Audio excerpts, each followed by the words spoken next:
Now at 6 and streaming on crossroadstoday.com, a man arrested by Victoria County deputies is facing charges in 2 counties. Plus, the trial is set to start for a Bay City teen accused of murder. And the FAA fined SpaceX for violating launch licenses twice last year. And we continue with the very warm weather, but I got something new for you. Down here in the Caribbean, there's an area that's likely to develop into a tropical system. Where will it go in the Gulf of Mexico? We'll have all that coming up in just a moment. Currie West Warriors that battle Beeville Jones this Friday night. That's coming up in sports. 25 News now at 6. Good evening and thank you for joining us. I'm Brubaker. And I'm Shawna Currie. Victoria County deputies arrested a 50-year-old man Tuesday. Juan Herrera of Bruni faces a theft of property with a previous conviction from Victoria County and an unauthorized use of vehicle charge from Live Oak County. He's in the Victoria County Jail in lieu of $102,000 bond. Victoria County deputies arrested a juvenile this morning. This comes after threats on Victoria ISD campuses circulated on social media today. The juvenile was taken to the Juvenile Detention Center. The investigation revealed that there was no credible threat. The court date is set for a Bay City teenager charged in the death of another local resident. 25 News Now reporter Amaya Norman joins us with the details. Amaya? Jury selection is set to begin in the trial of Bay City teen accused of murder. 17-year-old Clarence Kimball Small is one of 3 people arrested in connection to the death of Jared Applin of Bay City. Applin was found dead inside of a vehicle in January 2023. Small's trial is scheduled to begin on Monday, September 30th in Bay City. The other 2 suspects are juveniles who was 16 at the time of the homicide and 23-year-old Yoshan Caesar of Bay City. Caesar's trial is scheduled for November. Back to you, Shawna. Thanks, Amaya. The U.S. Border Patrol has taken 16 people into custody who were apprehended in the Placido area.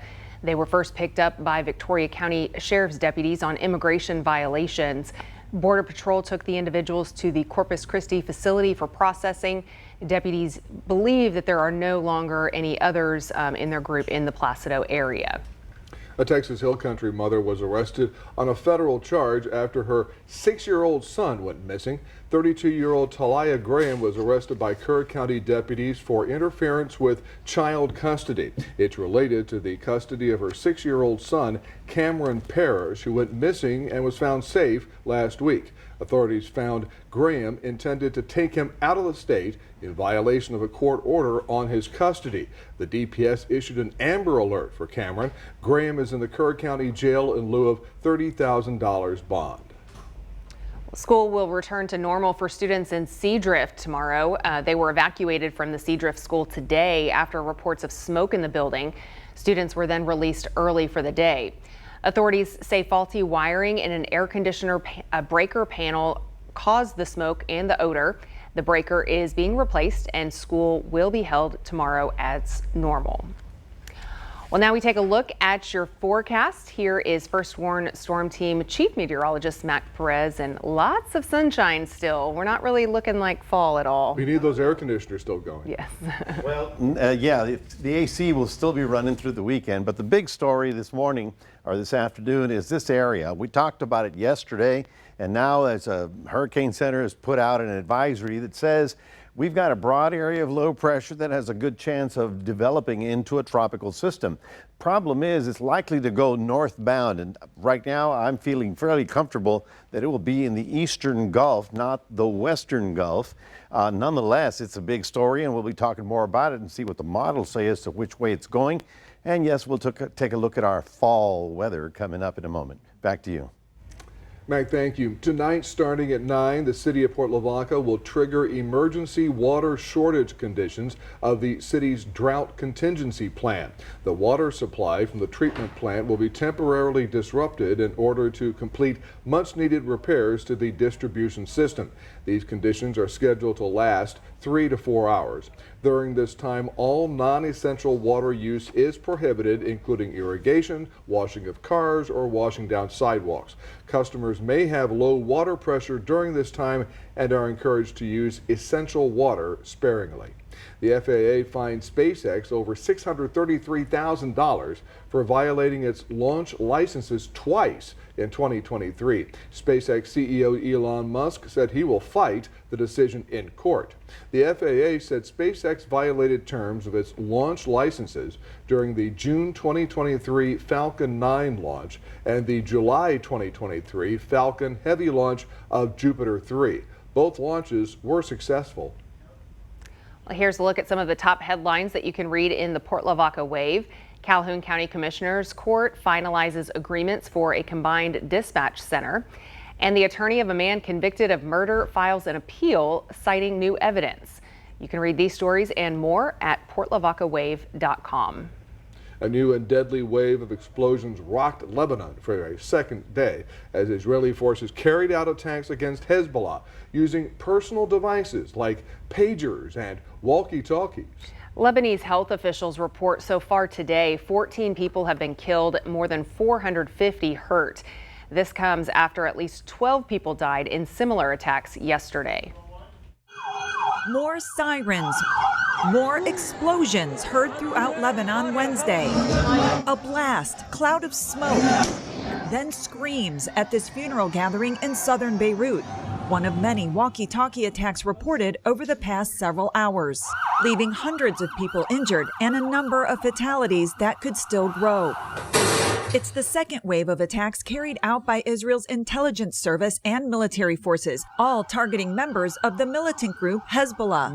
Israel's defense minister calling it the beginning of a, quote, new era in Israel's war effort. The United States did not know about, nor was it involved in these incidents. Secretary of State Antony Blinken is in Cairo Wednesday, meeting with Egyptian leaders and working to advance the tenuous ceasefire deal between Israel and Hamas, potentially made even more fragile now by the events of the past 2 days. It's imperative that all parties refrain from any actions that could escalate the conflict. Sources familiar with the matter confirm that Israel did notify the U.S. ahead of time that it was planning an operation in Lebanon, but it did not give any details. Hezbollah has vowed to retaliate. That may only fuel what the world was hoping to avoid, a widening conflict in the Middle East. We have warned about this for a long time, that this will end up with a regional war. And this is not in the interest of any side, any country in the region. I'm Laura Aguirre reporting. And this brings us to our viewer poll for today. After Israel's intelligence operation targeting Hezbollah's communication devices, do you think the explosions will create fear other devices could also be compromised? Yes or no? We want to hear from you. Scan the QR code on your screen or go to crossroadstoday.com/vote and give us your opinion. 84% of you say that you do feel that this could cause fear of future attacks or similar instances like this happening again. So again, continue to vote, and we'll continue to let you know how this is unfolding over there. We'll have the latest on 25 News Now at 10. Iranian hackers sent to people associated with President Joe Biden's campaign unsolicited information that had been stolen from Donald Trump's campaign. The FBI's announcement marks the latest effort to call out what officials say are Iran's brazen ongoing efforts to interfere in the 2024 election, including a hack and leak campaign targeting former President Trump's campaign. Keep Victoria Beautiful is holding its fall sweep cleanup this Saturday. Volunteer groups will meet near the Target parking lot of Loop 463 from 8 to 10 a.m. Organizers will be assigned teams of 6 or more to remote cleanup locations. Volunteers can expect breakfast and drinks. Children ages 11 and older are welcome to help as long as they bring an adult for safety. For more information, come to crossroadstoday.com. Remember to subscribe to our YouTube channel, Crossroads Today. Hit the like button and click the notification bell. Then you can see Crossroads Today on YouTube. Isn't that amazing? Yeah, it's great. It's all over the place. Go back and watch everything. That's right. Again. Oh, that's even better. Stay with us. Coming up on 25 News Now at 6. Tupperware files for bankruptcy amid declining sales. And a new study shows phone use before bedtime might not be as bad for kids as previously thought. but there is a catch.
A pipeline fire near Houston is still going strong 2 days after it started. The fire started around 10 Monday morning after a vehicle crashed into an above-ground pipeline valve. Authorities say once the fire is out, first responders will try to reignite the site to burn off any remaining product. Energy Transfer, the company that owns the pipeline, said monitoring continues to show no impact on air quality. A new study finds screen time for children before bed might not be as bad as previously thought. A study in the journal JAMA Pediatrics found there was no interference with sleep in youngsters using devices in the 2 hours before bed. But letting them stay on their phones once they're under the covers did find a negative effect. How they use their device also mattered. Study authors say using devices in ways like gaming was worse for sleep than using them for passive activities like watching movies. Here's a look at the top headlines you can read this week in the Cuero Record. State Democratic candidates visit DeWitt County, and Cuero alumni share memories of a dynasty. To read these stories and more, go to DeWittCountyToday.com. Tupperware filed for Chapter 11 bankruptcy protection. The company, known for its plastic food storage containers and sales parties, announced the filing in a statement. Tupperware is seeking court approval for a sale of the company. The Florida-based company says it's also seeking court approval to continue operating during the bankruptcy proceedings. Founded in 1946, Tupperware has struggled with declining sales in recent years. Where the buffalo roam and the prairie grass grows, something has been missing at the Nature Center in Fort Worth. Now the prairie in North Texas is seeing positive signs of prairie dogs returning to the area. Just as the sun comes up, a team at the Fort Worth Nature Center and Refuge loads a cart with bags of produce, a few bales of hay, and drives out past the woods to the prairie that appears to be empty, but clearly is not. I had food around this yesterday. It's gone.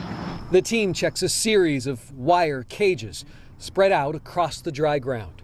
After adding some new grass, some chunks of melon, the team is no more than a few steps away when someone new pops up, immediately setting eyes on the day's breakfast. But so far, we've had a best case scenario.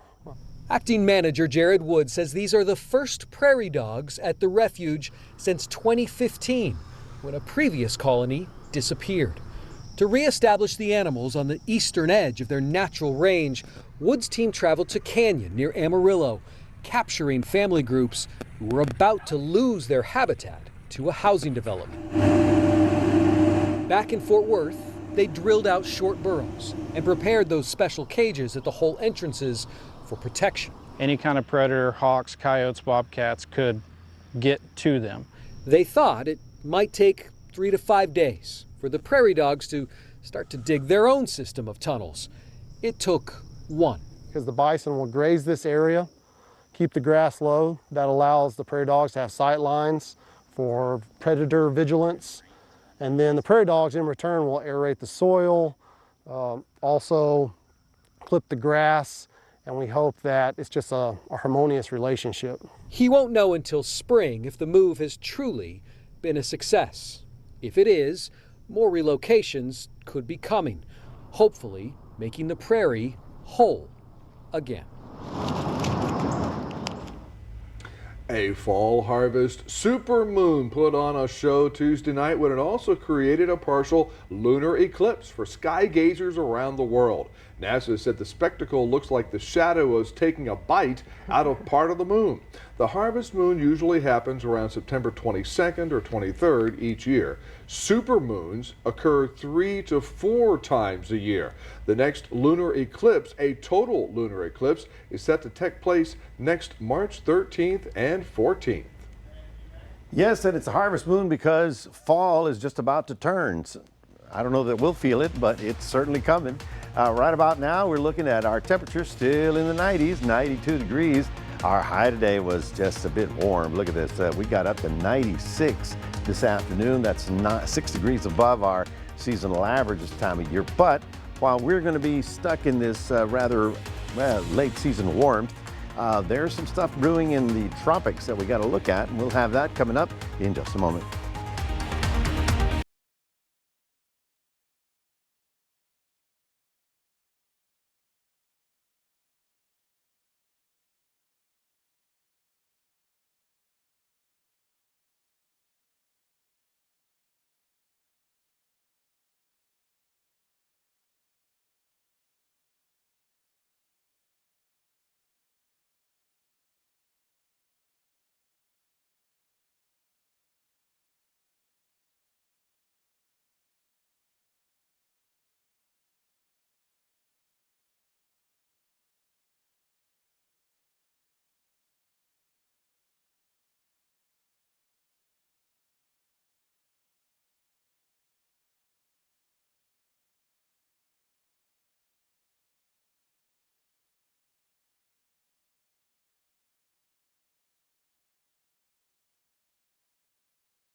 Well, welcome back, everyone. A nice afternoon. The evenings are going to be fairly pleasant, but it's those daytimes that get a little bit warm. Didn't have much activity around here other than wall-to-wall sunshine. In fact, the entire state, just 2 or 3 little pop-up showers and the remnants of the storms that were in North Texas last night. But we take a look at the big picture because here's storm number 1. This one came through the Rockies, produced rain, wind, and snow, and cooler weather. This is a winter storm. And then there's another one dropping down. It's going to be causing rain in places like Santa Barbara, maybe all the way down to LA. This is a very strong early season storm for them. Now, why that's important is because that's where our cooler air would come from. The problem is we've got high pressure on top of us. It's kind of keeping it away.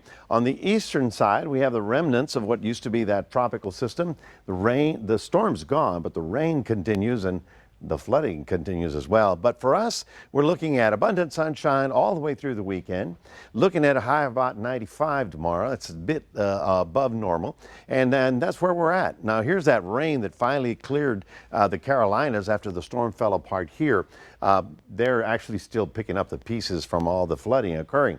But now, as of today, we got big news. Now, yesterday we talked about the potential down here. Well, the potential became a reality. Somewhere between September 24th and 26th, they're thinking that a tropical system will develop here. There's a broad area of low pressure. And the thing is, once it crosses into the Gulf of Mexico, it's got really warm waters and it will have a very interesting situation for it to develop. Now, this is my opinion right here. This is the track that most of the computer models agree that it will take. So I'm going to say eastern Gulf of Mexico, not western Gulf of Mexico. And one of the reasons I can say that, remember that big cold storm I told you about? Well, that's going to be sweeping it up in that direction. So we're going to obviously watch it as we get closer to the weekend. But again, it's the folks in Louisiana and Florida that need to be watching very carefully, because this is going to quickly develop from tropical storm, or rather from depression to storm, possibly to hurricane as well. On the Atlantic, just one little system out there. So for the short term, we take a look at anything happening in our direction. Really nothing. We get the morning clouds, afternoon sun. The storm through the weekend does not really organize just yet. It's not till probably later, Monday, Tuesday, Wednesday, when we're going to be watching for that. So let's take a look. This is a good map. This is the rain forecast through Thursday, Friday, and I think we get to Saturday. And you can see all we get is a little sea breeze shower activity south of us toward Corpus Christi. But right about there, you can see that big rain going northbound into Florida. So these are things just to corroborate the forecast, all right? For tomorrow, looking at a 90 in Port Lavaca. In the Cuero area, getting up to about 95, as you can see right about there. Partly cloudy afternoons, and things are quiet. If you've got outdoor plans, I think you can go to the swimming pool. I mean, it's going to be that warm. And don't forget that on Sunday morning at 7:43 a.m., all the leaves will change colors on the trees. Well, not really. It'll be about 95. That's your 7-day forecast. We'll toss it back to you. Oh, reminding everybody, we do have a QR code. And we look forward to you scanning that, putting Crossroads Today on your phone. Right, Shawna? Yeah, you know, we're going to be wanting these temperatures back when the first cold front comes through and it's freezing cold. So I guess enjoy it while it's here. Well, Max Williams joins us now with a look at what's coming up in sports. All right, thanks, Shawna. The Houston Astros, they're currently playing right now versus the San Diego Padres in the last game of a 3-game series. I'll tell you the score coming up in sports.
All right, so yesterday we covered Cuero versus Miller, but tonight we're going to go to Victoria West. They're going to be playing home versus Beeville Jones Trojans home at 7 p.m. this Friday night. The Warriors, they head into this game 3-0 with wins over Victoria East in the Battle of the Boot 2 weeks ago. And then last week over San Antonio Sam Houston last week. The Warriors are led by quarterback Dominic Martinez and then running back Genesis Jeffries. And they have scored over 30 points in all 3 of their games this season. So West looking good so far, hoping they can continue that on Friday. Now as for Beeville Jones, they're heading in this game confident because they just won last week for their first game. They won against Ingleside 27-9, but they did lose the first 2 games against Sinton and Orange Grove badly in the first couple weeks. So they're hoping to get back on track, and quarterback for, again, the team, Bo Austin, can help out the Trojans get maybe a massive win, maybe an upset over West on Friday night. Again, they see if they get that momentum. They play home again next week against Hallettsville in that one. And so now what we're going to do is go to our viewer poll here and check out what's happening between both of these teams. And a lot of people right now are choosing Victoria West over Beeville in this one, high majority. So will that stay the same or not? We're going to check going on to the next 425 News Now at 10. Now, I mentioned the Houston Astros. They're playing a game right now in the last game of a series versus the Padres. Currently, the score is 0-0 going now into the top of the 4th inning. And right now, again, Framer Valdez is on the mound tonight for the Astros, while the Padres, they have Dylan Cease. And for the Astros, they're trying to find a way to keep atop of the AL West. They have a 5-game lead over the Seattle Mariners right now. Again, they won last night in extra innings, 4-3. And Kyle Tucker got that big-time hit to help out the Astros. So we're going to give you full highlights and everything later at 10 o'clock. And then finally, in for the Houston Texans, again, the kicker, Kane Fairbairn, was named AFC Special Teams Player of the Week for the Texans here in this performance after having a record-setting play against the Chicago Bears. He connected on all 4 of his field goals. Again, it was from 56, 47, 59, and 53 yards. And he becomes the first kicker in NFL history with 6 50-plus yard field goals. And again, 13 of the points for the Texans last week. I mean, that's just incredible there, Don. I mean, props up to him. And, man, he really helped out the Texans last week against the Chicago Bears. It's turning out that 50-yard field goals are like, just short putts. I mean, my gosh, that's just unbelievable. Just not just with the Ka'imi Fairbairn, but around the league. It's just amazing. Max, thank you, and we're back in a moment. After last July's floods left many pumpkin patches in Vermont empty, the pumpkin farms are bouncing back.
Finally tonight, last July's floods, actually floods in 2023, damaged many pumpkin patches in Vermont. But after a year of planning, pumpkin farmers there are back on track for a much better season this year. Farmers learned to plant their pumpkins on higher ground this year. And this year their fields are full. Vermont's ever-changing weather is a challenge for the farmers. They are continuously adjusting to conditions, but they've come back strong with pumpkins. Pumpkin farmers of any kind have to adjust to the weather, otherwise they're going to have serious problems. I know the farmers around here, it doesn't matter what crop you're talking about, they've had to adjust. For so many crops, it takes 90 to 120 days. So you're just sitting there for 120 days waiting for something to happen, and there's so much weather that can happen during that time. Absolutely. Well, folks, for us, it's fairly quiet. We continue with the sunny and warm afternoons all the way through the weekend. Early next week, we pick up a slight chance of a sprinkle in the afternoon, but of course the big story today is that we have a tropical development in the Caribbean that will likely be in the Gulf of Mexico probably by this weekend, and we'll certainly keep that up to date for you every night tonight at 10. How concerned should we be? I think not very concerned. I think we always have to have an eye on the Gulf at this time of year, but I'm fairly comfortable that it's Eastern Gulf, not Western Gulf. All right. Thank you, Mac, and thanks for joining us. We'll see you back here tonight for 25 News Now at 10.